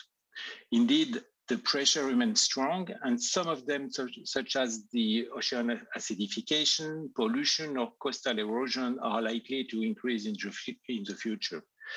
So this work is, of course, around SDG 14, but it also contributes to SDG 12, responsible consumption and production, SDG 2, zero hunger, or SDG 5, gender equality. Thank you for listening. Great, thanks a lot. It gives me great pleasure to see the example of Sine Saloum, an area which I know pretty well in my previous capacity with FIBA. So thanks a lot for underscoring the integrated ecosystemic approach in this particular example. I enjoyed seeing those pictures of areas I'm familiar with. Thanks a lot. We're now moving to two presentations looking at governance from either an ecosystem approach or a regional approach. And I'm very happy to introduce to you Francis Staub. Francis Staub is the global coordinator of the International Coral Reef Initiative, or ICRI. Francis specializes in marine tropical environments, policy instruments, and governance mechanics related to ocean protection and sustainable management. Previously, Francis worked for the French Ministry of Environment and for the World Bank. In 2012, he founded Blue Pangolin. Pangolin, I'm not sure that's in vogue at the moment, Francis, but anyway, a consultancy company for the conservation and sustainable use of natural, marine, coastal, and terrestrial resources. Francis, we'd love to hear about the experience of ICRI. You have the floor. Thank you very much, Sylvie. Good evening, good afternoon, good morning. So we changed a little bit the topic of the presentation, and I will go very fast on few of the slides. But what I want to say first is I'm very happy to have Julien talking before me, because I think some of my slides are going to be fully in line with what he said about the need of a greater cooperation and the need we've got a lot of existing international and regional policy and mechanism. Next slide, please. Next slide, please. I'm going to switch to slide.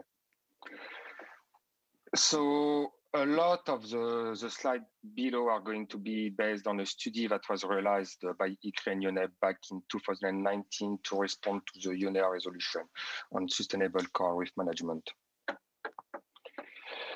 For the coral reef, we notice that there is more than 232 international related instruments.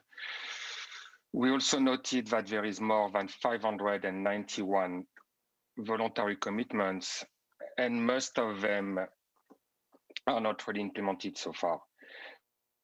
Next slide, please. Sorry, I don't think it's a good presentation on the slide. Next slide, please. Sorry, I'm very sorry about that. So what is the problem with coral reef? It's the obligations are typically and largely voluntary, so there is very few implementation. We also notice that half of the obligations are considered very weak in terms of implementation. What we notice also, there is very few enforcement.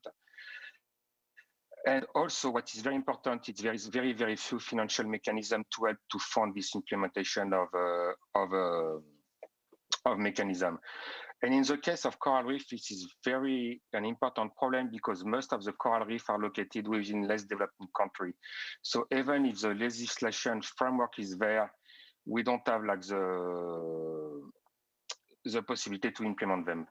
And finally, this was also mentioned by Julien, we need a better coordination across all the policy instruments. Right now, this is not happening. Next slide, please. This is just in one slide to show you like most of the international organization or the international agreement are taking coral reef into consideration. But again, like most of the time, there is very few collaboration within this instrument. Next slide, please. And just to conclude very briefly, like at the end of the report, there is 3 main recommendations, 3 options for the future.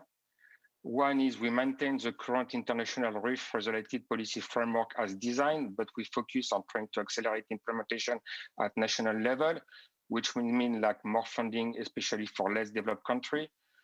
Option 2, it's we strengthen the existing international policy. So in addition to efforts toward accelerating implementation, we also revise and strengthen some of the current mechanism, and again, like increase incentive for states to implement their commitment. And the third option, which is more in line with what you're proposing, is to introduce like new mechanism or maybe like a new governance mechanism to support national implementation. We are going to meet hopefully in September with member states of UNEP to explore with them which of the options they prefer. So this is still a work under progress. And Sylvie, if you give me 1 more minute, I can talk about ICRI. Thank you very much, Sylvie. Next slide. And just so to write one of a unique global governance mechanism for coral reef, there is like the International Coral Reef Initiative. So ICRI is an informal partnership, was launched back in '94 at the first conference of the party of the CBD. So it's an informal partnership, which means all the document, resolution, recommendation adopted are not binding. Despite this, it's gaining more and more attention, and we are now have more than 90 members. Among this member, we've got 44 countries, which are custodian for more than 75 of the coral reef of the world. More recently, the Canada, Germany, or the European Union joined ICRI. And ICRI, since we don't have a lot of staff and lots of funding, we realize a lot and collaborate a lot with regional and international organizations. So that's it for me. Thank you very much, Sylvie. And I forgot to add that ICRI is currently chaired by the government of Monaco, Indonesia, and Australia. And this was the handover ceremony during the transition in Paris back in 2008. Thank you. Thanks a lot, Francis. And soon handing the chairmanship to the US. I guess everybody knows by now. May I ask you to please put the ICRI Forum website in the chat? Lots of information on ICRI and great example, Francis. Thanks a lot. Francis had a great event yesterday as well. So thanks a lot for that. You'll find all of the information on the website, right? Great, let's move now to a region and one that's close to us, at least close to me, the Mediterranean Sea. And I have the pleasure of introducing Dr. Wolfgang Kramer.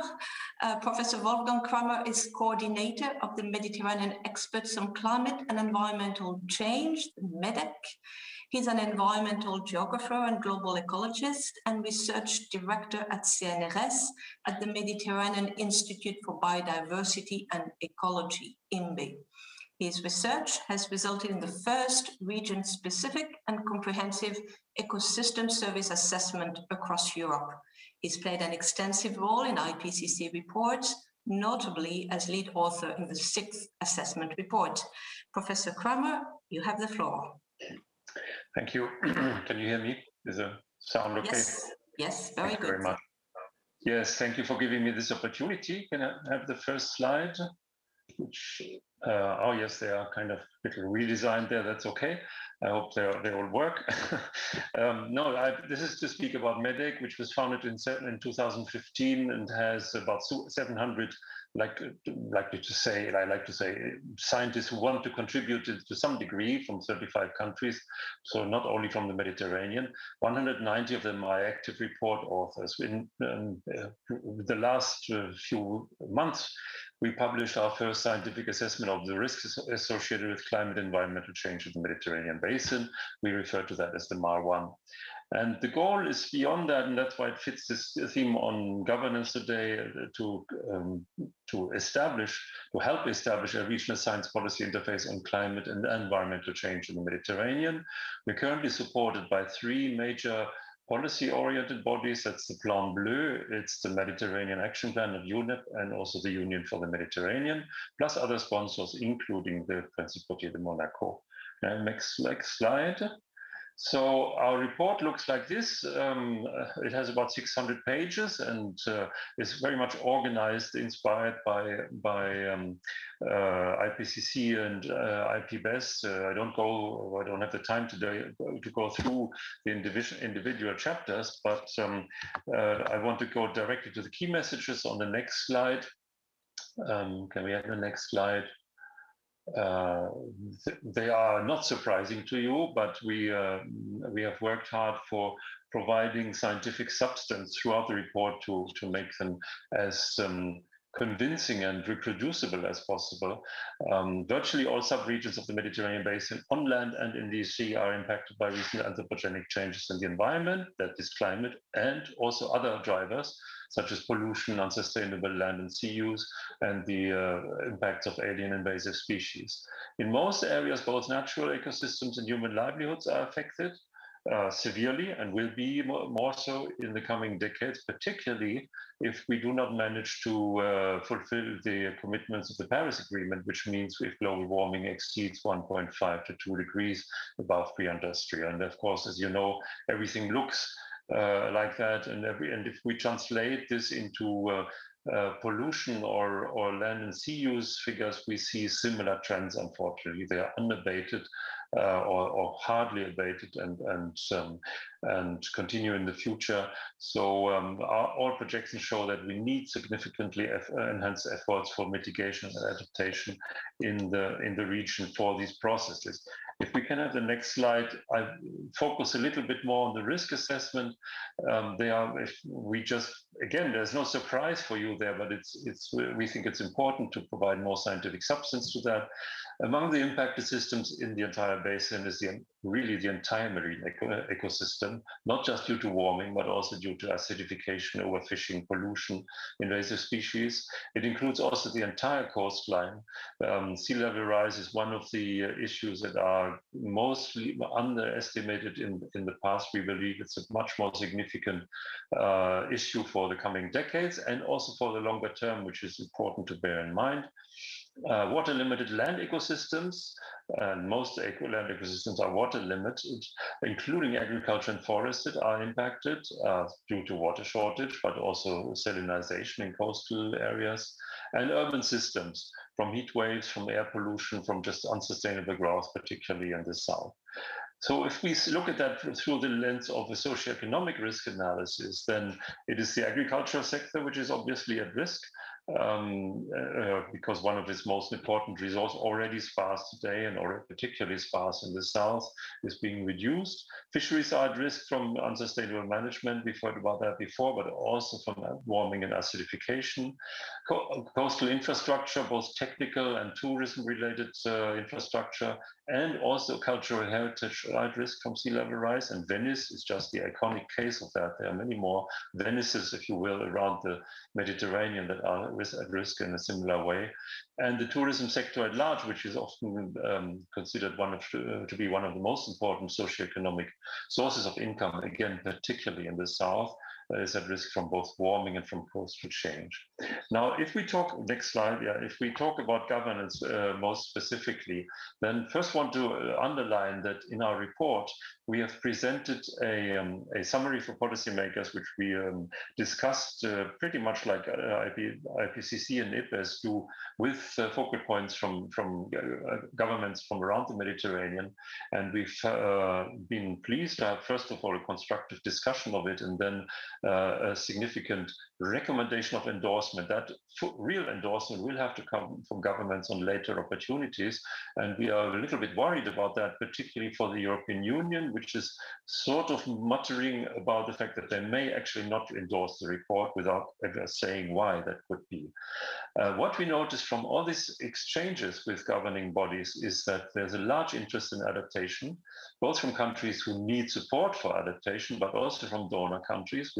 I almost have a suspicion or an impression that rich countries in the Mediterranean see a formidable market there to build additional infrastructure for adaptation, which is a good thing, but also may have secondary consequences. There's also an interest in mitigation through the investment in renewable energy, which is very, very worthwhile and very valuable. And one of the areas, both wind and marine and solar, have huge potential that is unexploited at the moment. And there's a large policy interest in human migration, obviously, and for the very sad reasons that we all know about, despite as our report and also the IPCC point out, despite the very low evidence for the role of environmental change in this migration is, after all, a problem of political instability and only to a secondary degree a consequence of environmental change.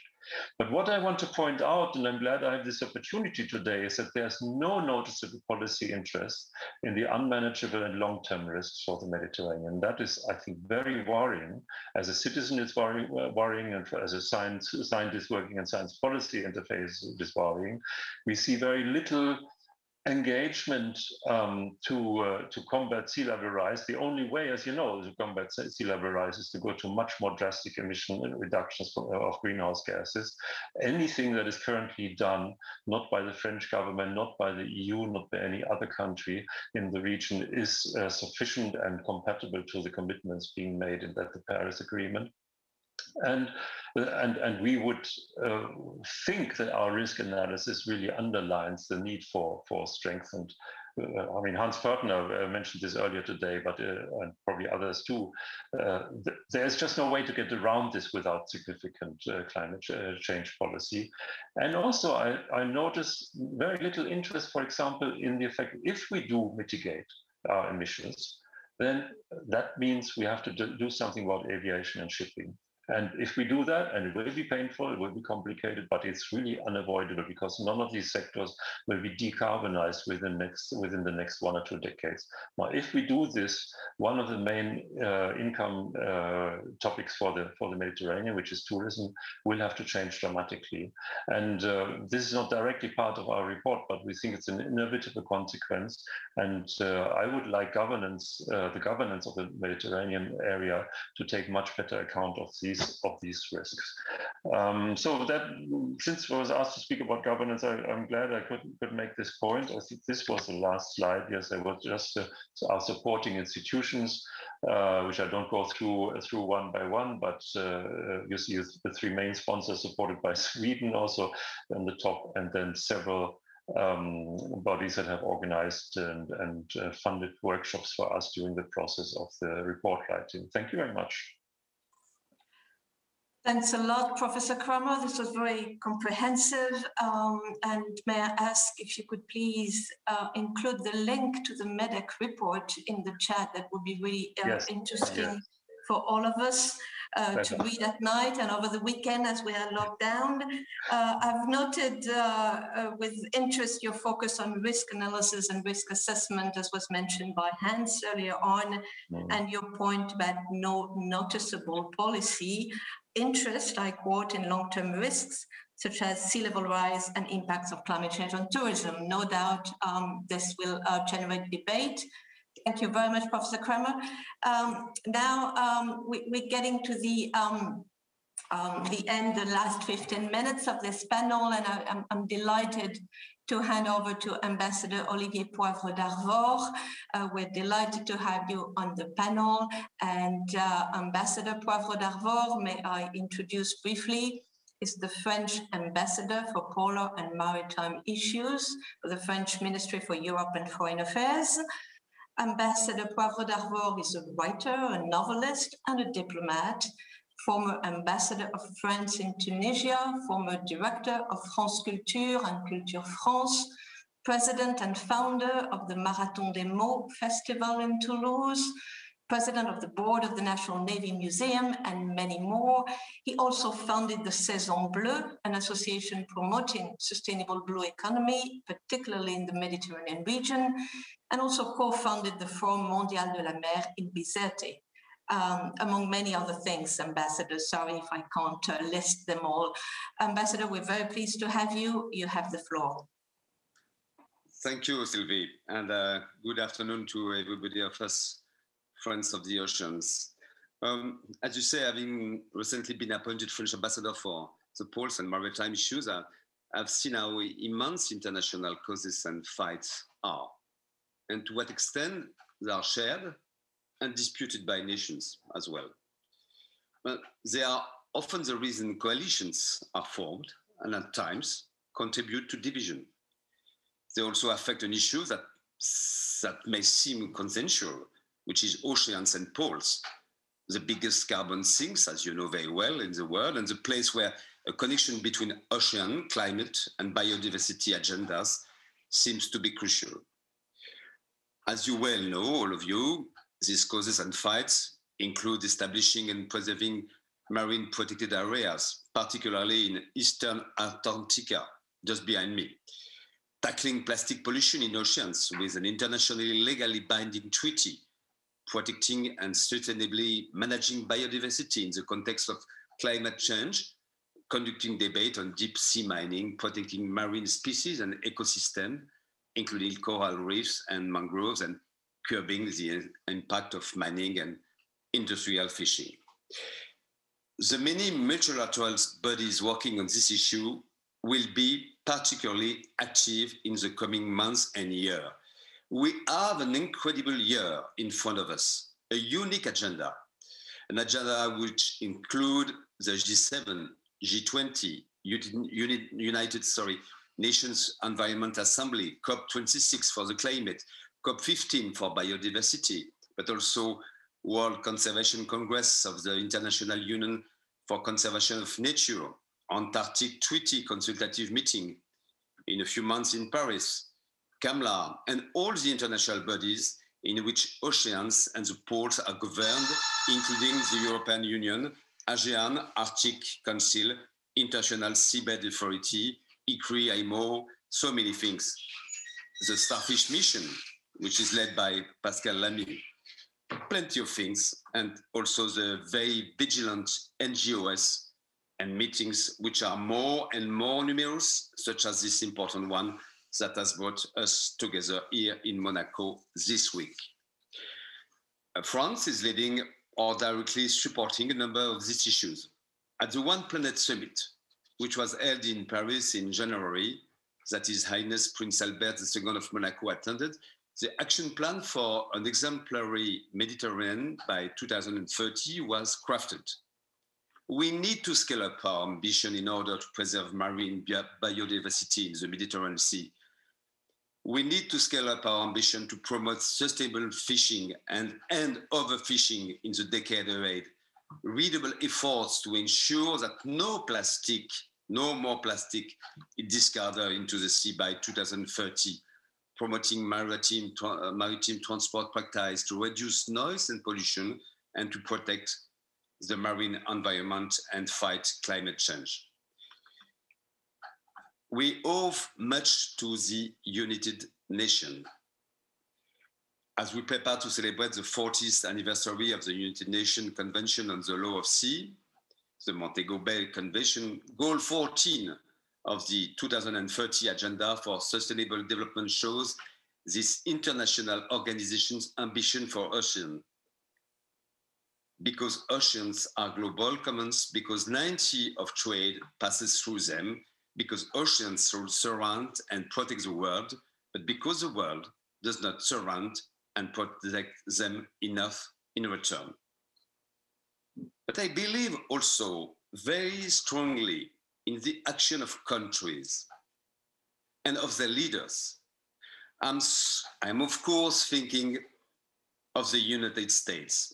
John Kerry, the special presidential envoy for the climate, recently passionately advocated at the recent summit of the Framework Convention on Climate Change on the 27th of January that, I quote him, "You cannot protect the ocean without solving climate change, and you cannot solve climate change without protecting the oceans."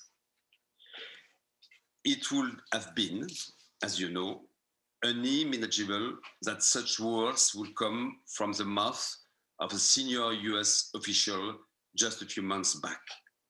John Kerry speaks on behalf of a country, but more importantly, he speaks on behalf of a very committed man, President Joe Biden. Dear friends, in the upcoming years, the voice of the sea, oceans, and poles will be heard more and more, louder and louder. A week ago, a big piece of ice, 1,007 square kilometers, as big as the city of London or the city of Paris, detached itself in Antarctica. 3 days ago, a cargo boat, 400 meters long, was stuck in the middle of the Suez Canal, which blocked an important part of the world maritime trade.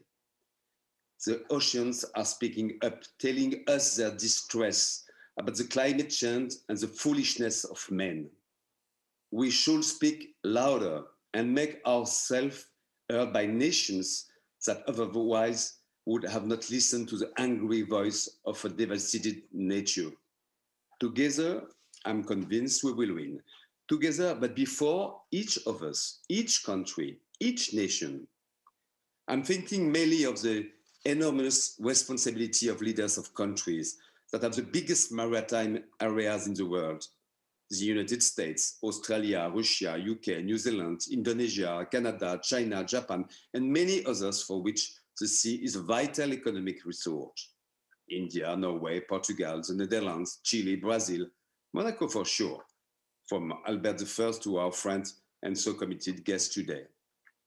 I'm also, of course, thinking of my country, France, the world's second largest exclusive economic zone, present in all the oceans. At the most recent Blue Economy Conference in 2019, President Emmanuel Macron pointed out France's strong global and European leadership in the maritime area. This is also the case when it comes to the North and South Poles. This commitment could also be seen in the creation of the Ministry of Marine Affairs in June 2020, which Annick Girardin has led with great determination.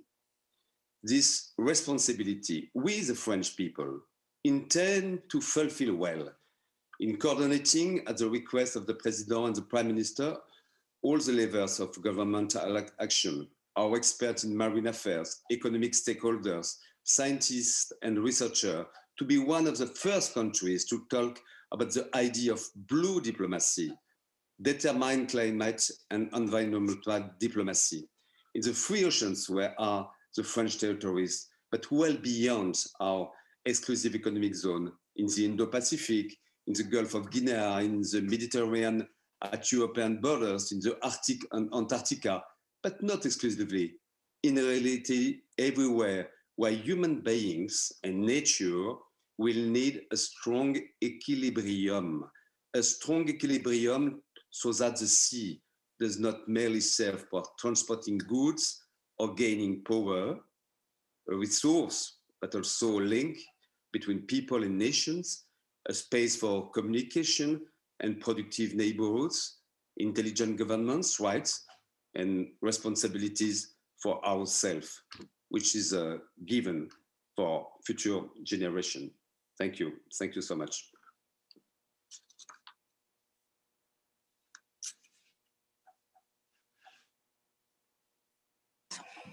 Sorry. Thanks a lot, Ambassador, for the eloquence. I mean, a right-handed diplomat, indeed, as I mentioned. Great words and great mobilization. Thanks a lot again for joining us. I'm now very happy to hand over to our last speaker before closing, Ambassador Peter Thompson. Before I introduce Ambassador Thompson, let me just mention, you all notice we're running a bit late. If you could hang on for a few extra minutes, we'll be going over time by about 5-10 minutes. I don't want to lose anybody, so thanks for your understanding. Ambassador Peter Thompson is the UN Secretary General's Special Envoy for the Ocean. He drives global support for UN Sustainable Development Goal 14 to conserve and sustainably use the ocean's resources. He served as president. Just for time, if we can dispense with introductions. Hi, most of the people here are old friends of mine. Good, thanks, Peter. Peter is a friend of us, a friend of the ocean. Peter, you have the floor. Thank you. Well, which knowledge for which sustainable ocean governance? That's what we were supposed to be talking about. And excellencies, ladies and gentlemen, look, all courtesies observed and greetings to one and all. And it's very good to be here with so many old friends, even if we're still only meeting in cyberspace. But I'm confident we're going to be back soon in each other's presence. But until that day, smiling face on the screen and some good ideas to share will have to suffice. And what a lot of great ideas I've heard over the last 2 hours. Many of you will have heard my message given 3 weeks ago to the World Ocean Summit, and I'm repeating elements of it now because I believe we must constantly remind ourselves of the context of the times in which we're living, lest we let down our guard and imagine everything will be all right if we do nothing. In his State of the Planet address delivered at Columbia University in New York last December, UN Secretary General Guterres said humanity is waging a suicidal war upon nature. He reported that 1 million species are at risk of extinction and that ecosystems are disappearing before our eyes. And of course, he's basing this stuff on the IPCC and IPBES reports. A year earlier, at the climate COP in Madrid, you'll remember he had warned that the 3 major reports of IPCC confirmed that we are knowingly destroying the life support systems of our planet. You know, virtually all coral reefs will be dead when we go through the dreaded level of 2 degrees Celsius.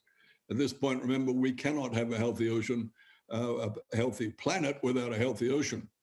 So our predicament is that we're not heading to a destination of 2 degrees. On the current path of CO2 emissions, we're heading to a temperature increase of 3 to 5 degrees Celsius by the end of this century. That's a direct quote from the head of the WMO.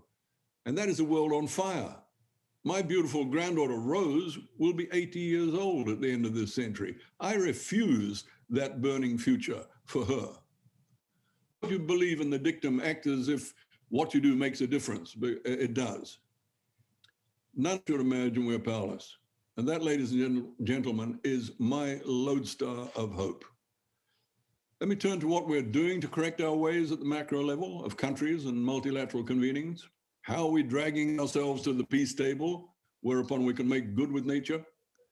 The most tangible peace table we have comes in the shape of the Paris Climate Agreement and the UN's 2030 Sustainable Development Agenda. This is the blueprint we have universally agreed to for a secure and equitable future.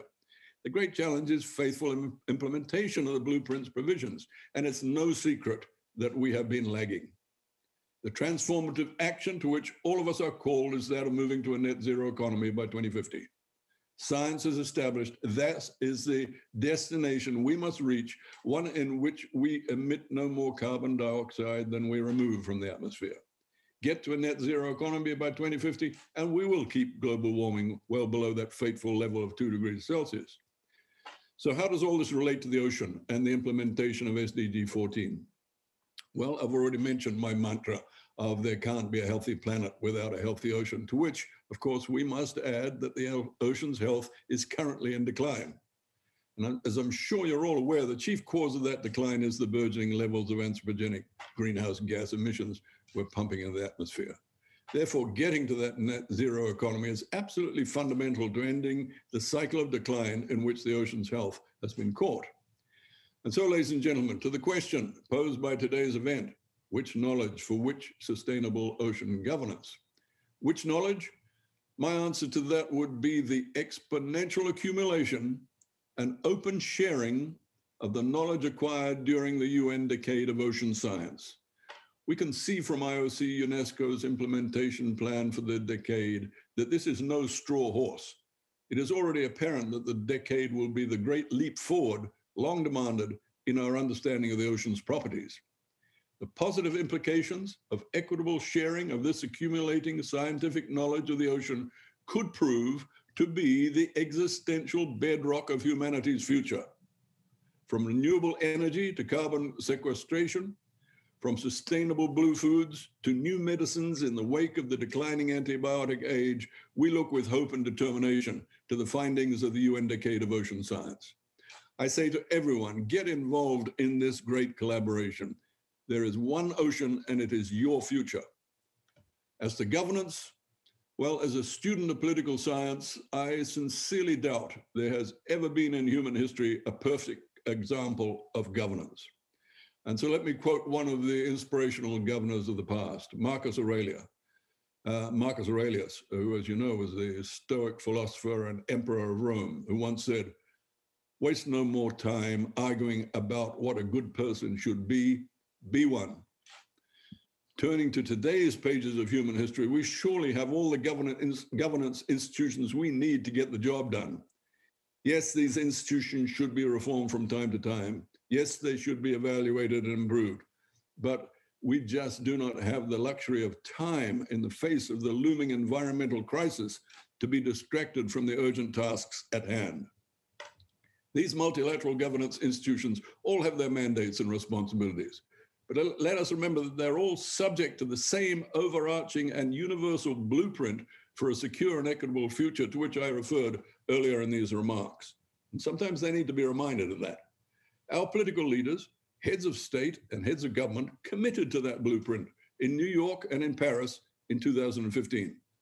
Thus, I urge all those governing institutions through their governing bodies and dedicated officers serving in the field around the world to do just that. Just go out and do it. WTO, remove harmful fisheries subsidies.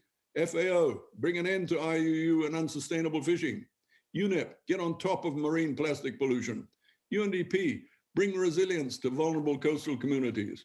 UN regional commissions, actively commit your regions to SDG 14 implementation. And IOC, deliver us the science we need for the ocean we want. But mostly, to all of us, we must play our part in realizing SDG 14's purpose of conserving and sustainably using the ocean's resources. The United Nations doesn't exist in isolation. It's made up of 193 member states, and that means my government and yours. Talk to your governments. Let them know that reversing the decline in oceans' health is vital to you and your children. And equally important, we must face up to our personal habits and make the necessary transformations of diets, energy use, transportation, and the choices we make as consumers and voters. I'm going to close now with some remarks which I've repeated recently from that stalwart of ocean action, Senator John Kerry, when he said, for far too long, an ocean meeting was an ocean meeting and a climate negotiation was just that, a climate negotiation, without people recognizing the interconnectedness and the majesty of the ecosystem. So we need to say goodbye to silos. When you are meeting about the ocean, you are meeting about the climate, end of quote. And of course, the reverse also applies.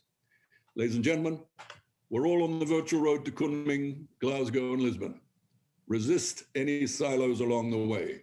If the door is not open to you, just walk around the silo and continue along the righteous path to our common destination, a net zero world by 2050. Understand the connectivity, and we will be able to identify the solutions that will return humanity's place on this planet to one lived in respect for and in balance with Mother Nature's eternal embrace. I thank you for your attention. Thanks a lot, Ambassador Thompson. Thanks for the call, very loud and clear, and great words. Thank you very much. Before I hand over for the closing, may I ask all of you to please turn on your video so that we can take a screenshot. We often forget that. Please do that very quickly, and we'll get a picture taken. Anaïs, can you do that very quickly?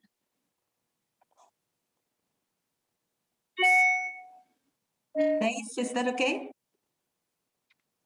Hello, Anaïs. Okay, great. Look. Yes, it is. Thank you. That is okay? Okay, great. Thank you. Thanks a lot for your patience. Now, without further ado, let me hand over to our Professor Allemand. He's going to deliver the closing remarks on behalf of His Excellency Bernard Fautrier, Minister Plenipotentiary and Special Advisor to His Serene Highness the Sovereign Prince of Monaco on environmental issues. Unfortunately, His Excellency Bernard Fautrier could not stay any longer. So Professor Allemand will deliver the closing speech. Let me mention and thank every one of you for your inputs. I'll quickly come back to say goodbye, and that will close the meeting. Professor Allemand, you have the floor. Thank you very much, Sylvie. Do you hear me? Yeah? Yes, I would just read the note that His Excellency Bernard Fautrier prepared during this event. I'd like to try and briefly wrap up this extremely rewarding discussion. And first and foremost, of course, to thank you for having made them so rewarding. We all know that it's often difficult to summarize ocean-related discussion in just a few words, since this topic is so extensive and multifaceted, and all the scientists here today will know this better than me. And perhaps they will agree that the issue of ocean governance is sometimes even more complex than their own understanding of it. Of course, this is due to the very nature of the ocean, which embraces extremely diverse situations, regions, use, and even characteristics, even if there is only one ocean. And it is also due to the large number of players involved. Today's program has reflected this between UN agency, regional structure, intergovernmental institution, and thematic initiative. It is often very hard to keep track. Today, we have all the tools we need to take action. They have been widely discussed, and I think it unlikely that we could find any type of flow. However, what is all too often lacking today is the ability to turn scientific knowledge into political decision. The knowledge is there. The work carried out by IPCC or IPBES has been enlightening us for many years already and charts the way forward to protect our planet more effectively. For ocean issue especially, we have the special report on the ocean and cryosphere that the IPCC produced and published a year and a half ago right here in Monaco. And the Decade of Ocean Science for Sustainable Development, which was launched this year, should offer us many other opportunities. All this work obviously coincides. Study after study, it stresses the importance of a healthy and vibrant ocean in order to maintain the world natural balance. Whether it is the climate, health, or protection of endangered ecosystem, the solution needed is globally the same. It consists of limiting pollution, preserving endangered species, protecting as many areas as possible, especially the more fragile, from human activity and regulating activities, especially fishing and mining activities, including the IC. All these issues are the heart of negotiation currently underway at the United Nations around what is called biodiversity beyond national jurisdiction, or BBNG. It is a matter of completing and adapting what remains the primary tool for collective sea management, the Montego Bay Convention. And it thus involved creating a legal framework for all of our planet's surface, which today is excluded from any collective governance. This is a key objective, and we need to focus our effort on meeting this objective. I believe that is what should bring us together even more than the resource and institution to be mobilized or created. Of course, we should not stop us remaining active wherever the future of the ocean is at stake and to continue our mobilization. We need to continue to play an active role in negotiation in the climate or biodiversity so that they address ocean specificity as we did in 2015 when we managed to get marine issue included in all COP of climate change. We also need to continue to develop appropriate tools such as marine protected area, including the IC. This is what was achieved, for example, in the Ross Sea. And this is what we are working on in the Mediterranean through MedFund, created by the Principality of Monaco and other neighboring states to raise funds for MPAs. We also need to take action to protect the most endangered ecosystem and species, for example, coral reef, the importance and situation of which we are all aware. And finally, we need to support a moratorium on the exploitation of the seabed in order to put an end to the headlong rush of some business and some states tempted to go and look for resources that could fuel their growth, including hydrocarbons and rare earth. For all these reasons, it is up to us to support existing structure and, more importantly, to provide them with the resources they need to take the most effective action. I believe that today's key challenge is to advance ocean governance without complicating it by coordinating action by using available resources as efficiently as possible and by focusing on the major area of discussion and negotiation around BBNG. I would like to conclude with the slightly provocative words of Napoleon, who said that one bad general is worth two good ones for the head of an army.